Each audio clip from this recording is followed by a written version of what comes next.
அது பாத்தீங்கன்னா ரொம்பவே குளிர்காலம். அந்த குளிர்காலத்துல நம்ம தன்வி குருவியும் கோமல் குருவியும் ரொம்பவே கஷ்டப்பட்டுட்டு இருந்தாங்க.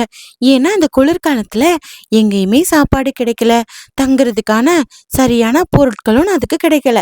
அதனால வீட்டுல குளிர்லயே வசிச்சுட்டு வந்தாங்க. ஒரு நாள் தன்வி குருவி சொல்லுச்சு, இங்க பாருங்க கோமல், நமக்கு சாப்பாட்டுக்கு எதுவுமே இல்ல. தயவு செஞ்சு வெளியே போய் கொஞ்சம் சாப்பாட்டுக்கு ஏதாச்சும் எடுத்துட்டு வாங்க. நானும் தினமும் போய்கிட்டு தான் இருக்கேன் தன்வி. ஆனா வெளியே குளிர்ல எல்லாமே உறைஞ்சு போனதுனால நமக்கு சாப்பாடே கிடைக்க மாட்டேங்குது. ஆனாலும் தன்வி குருவி சொன்னதை கேட்டுட்டு கோமல் குருவியோ அந்த பனிக்காலத்துல இரைய தேடி வெளியே பறக்க ஆரம்பிச்சது. அங்க ரொம்பவே கடும் பனியாவே இருந்தது. நம்ம கோமல் குருவி வீட்டு பக்கத்திலேயே ராணிக்காகமும் காளிக்காகமும் வசிச்சுட்டு வந்தாங்க. அவங்களும் குளிர்காலத்துல எங்க இரைய தேடி போறதுன்னு சொல்லி ரெண்டு பேரும் பேசிக்கிட்டு இருந்தாங்க. அப்ப ராணிக்காக சொல்லுச்சு, ஏங்க 2-3 நாளாவே நமக்கு சாப்பிடுறதுக்கு எந்த சாப்பாடுமே இல்ல. வீட்ல இருக்கிறத வச்சுட்டு ஏதோ அட்ஜஸ்ட் பண்ணிக்கிட்டு இருக்கோம். நீ சொல்றதும் சரிதான் ராணி. நான் வெளியே போய் எங்கேயாவது சாப்பாடு கிடைக்குதான்னு பாத்துட்டு வரேன். நீ அது வரைக்கும் வீட்டுல பத்திரமா இருந்துக்கோ. ராணிக்காக சொன்னதை கேட்டுக்கிட்டு காளிக்காகமும் இறைய தேடி பறக்க ஆரம்பிச்சது. அங்கேயும் ரொம்பவே பனி பெஞ்சுது. ரொம்ப தூரம் பறந்து போனதுனால காளிக்காகம் சோர்வாயிருச்சு. ஒரு மரத்தடியில போய் படுத்து ரெஸ்ட் எடுக்க ஆரம்பிச்சது. இறைய தேடி போன கோமல் குருவியோ அங்க ஒரு ஆப்பிள் மரத்தை பார்த்தது. அந்த ஆப்பிள் மரத்துல தான் கொஞ்சம் இளைப்பாருவோன்னு சொல்லி இளைப்பாருச்சு. அதுக்கப்புறம் அதுக்கு தேவையான பழங்களை எல்லாம் ஒரு கூடையில எடுத்துக்கிச்சு. ஆஹா, நமக்கு போதுமான அளவுக்கு ஆப்பிள் கிடைச்சிருக்கு. இன்னும் தள்ளி போனா வேற ஏதாவது பழங்கள் கிடைக்கும். இந்த பழத்தை இங்க வச்சுட்டு நம்ம வேற பழத்தை தேடி போகலாம். ஆப்பிள் பழத்தை அங்கேயே வச்சுட்டு கோமல் குருவியோ வேற ஏதாச்சும் பழங்கள் கிடைக்குமான்னு சொல்லிட்டு தேடி போக ஆரம்பிச்சுது. கோமல் குருவி பறந்து போறத அங்க ஒரு மரத்துக்கு கீழே இருந்து நம்ம காளிக்காகம் பார்த்துக்கிட்டே இருந்துச்சு. நல்ல வேளை கோமல் குருவி பறந்து போயிருச்சு. இந்த குளிர்ல இனிமே நம்ம ஒரு கூடையை எடுத்து எப்படி பழம் பறிக்கிறது? இதை எடுத்துட்டு நாம எப்படியாவது நம்ம வீட்டுக்கு ஓடி போயிட வேண்டியதுதான். அப்படின்னு நினைச்ச காளிக்காகமும் சொன்ன மாதிரி ஆப்பிளை எடுத்துட்டு பறந்து போயிருச்சு. பழத்தை தேடி போன கோமல் குருவிக்கு ஒரு திராட்சை பழம் கிடைச்சது. அதை எடுத்துட்டு ஆப்பிளையும் எடுத்துட்டு போகலான்னு வந்த குருவிக்கு அங்க ஒரு பேரதிர்ச்சி காத்துக்கிட்டு இருந்துச்சு. என்ன, இந்த இடத்துல தானே நம்ம ஆப்பிள வச்சுட்டு போனோம். இப்ப என்ன ஆப்பிள காணுமே? யார் எடுத்துட்டு போயிருப்பாங்கன்னு எனக்கு தெரியலையே.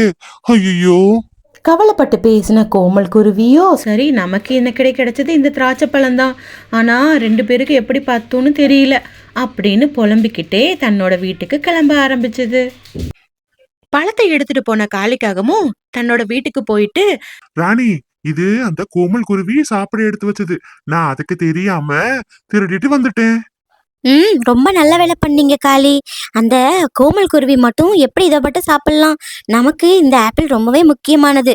கிறிஸ்மஸ் வேற வருது. நாம கிறிஸ்மஸ் வரைக்கும் வச்சு வச்சு சாப்பிடலாம். அப்படின்னு மனசாட்சியே இல்லாம ரெண்டு காகங்களும் தன்னோட சுயநலத்துக்காக திட்டம் போட்டுக்கிட்டு இருந்தாங்க. பழத்தை எடுத்துட்டு வீட்டுக்கு போன கோமல் குருவி சோகமா இருக்கத பார்த்துட்டு தன்வி குருவி கேட்டுச்சு, என்ன கோமல், வெளியே போயிட்டு வந்ததுல இருந்தே ரொம்ப சோகமாவே இருக்கீங்க. உங்களுக்கு எதுவும் அடிபட்டுச்சா? ஏன் இவ்வளோ சோகமா இருக்கீங்க? கொஞ்சம் சொல்லுங்க. நீங்க இப்படி இருக்கத பார்த்து எனக்கு ரொம்பவே கஷ்டமா இருக்கு கோமல். ஏதாவது பேசுங்க கோமல். ஏன் இப்படியே இருக்கீங்க? அது ஒண்ணுல தன்வி, நமக்கு தேவையான ஆப்பிள் பழங்கள் நிறைய நான் எடுத்து வச்சிருந்தேன். ஆனா வேற பழங்கள் கிடைக்குமான்னு பார்த்துட்டு வர்றதுக்குள்ள அந்த பழங்கள் எல்லாமே காணாம போயிருச்சு. அதை நினைச்சுதான் எனக்கு ரொம்ப கவலையாவே இருக்கு. இப்படி அவங்க அவங்க வாழ்க்கைய பத்தி பேசிக்கிட்டு இருக்கும்போதே என்ட்ரி கொடுத்தாரு நம்ம கிறிஸ்மஸ் தாத்தா. அன்னைக்கு கிறிஸ்மஸ் அப்படின்றதுனால மத்த எல்லாருக்குமே கிஃப்ட் கொடுக்கறதுக்காக அவரு வானத்துல இருந்து பறந்து வந்துகிட்டு இருந்தாரு. நான் வச்சிருக்க லிஸ்ட்ல உங்களோட பேரும் இருந்தாலும் இருக்கும்.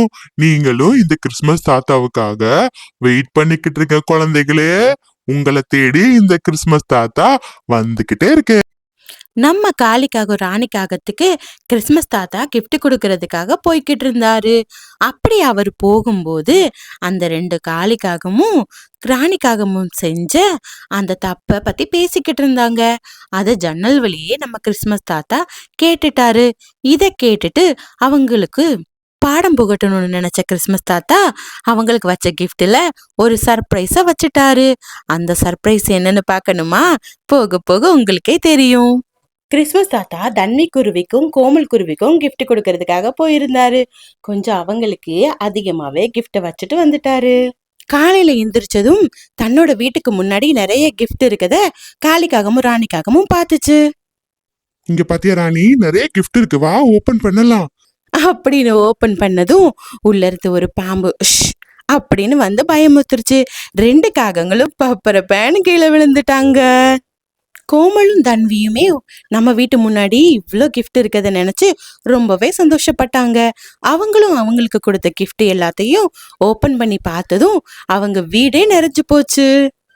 ஸ்டார், கேக், ஃப்ரூட்ஸ் அப்படின்னு சொல்லி நிறைய gift அந்த இதுக்குள்ள இருந்துச்சு. பாத்தீங்களா கோமல், நமக்கு இவ்வளோ gift அந்த கிறிஸ்மஸ் தாத்தா தான் கொடுத்துருக்காரு. அவருக்கு நாம நன்றி சொல்லணும். இவ்வளோ கேக்கு, இவ்வளோ ஃப்ரூட்ஸ் நம்ம வாழ்க்கையில பார்த்ததே இல்லை. இந்த கேக்கை நம்ம கிறிஸ்மஸோட கட் பண்ணலாம் கோமல். இந்த கேக்கோட டேஸ்ட்டும் எனக்கு ரொம்ப பிடிக்கும். நம்ம சேர்ந்து சாப்பிட்டு ரொம்பவே சந்தோஷமா இருக்கலாம். ஆமா தன்வி, அந்த கிறிஸ்மஸ் தாத்தாக்கு தான் நாம நன்றி சொல்லணும். ஹாய் குழந்தைங்களா, என்ன உங்களுக்கு சாக்லேட் வேணுமா? கண்டிப்பா இந்த கிறிஸ்மஸ் தாத்தா உங்க வீட்டுக்கு வந்து ஒவ்வொரு குழந்தைங்களுக்கும் சாக்லேட் கொடுப்பேன். எல்லாருக்குமே merry Christmas, advance happy new year.